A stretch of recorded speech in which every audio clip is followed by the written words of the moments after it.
బాయిలో ఏం చేస్తున్నావు మావా? భారతనాట్యం చేస్తున్నాను. బాయిలోకి ఎందుకు వస్తారో? ఒకటి నీళ్ళు తాగేదానికి వస్తారు, లేదంటే సచ్చేదానికి వస్తారు. నీళ్లు మాత్రం తాగొద్దు మావా. అంటే సావమంటావు? అట్ట కాదు మావా, ఆ నీళ్లు క్లీన్ గా లేదు మావా.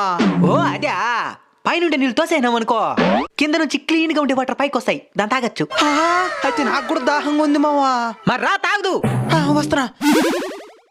ఎవడ్రమ్మా బాయి కాడా? ఈ బాయి ఓనర్ వస్తున్నాడు మావా. వస్తే ఏమంటాడో? మనం నీళ్ళక తాగుతుండేది, దానికి ఏమంటాడో?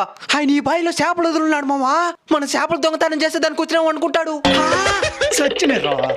ఐడియా, ఊపిరి బిగి పెట్టి నీళ్ళలో దాగునేద్దాం, ఆయన నిలిపిన తర్వాత లేద్దాం. ఎవడు లేదులే, ఉంటే సచ్చునుంటాడు.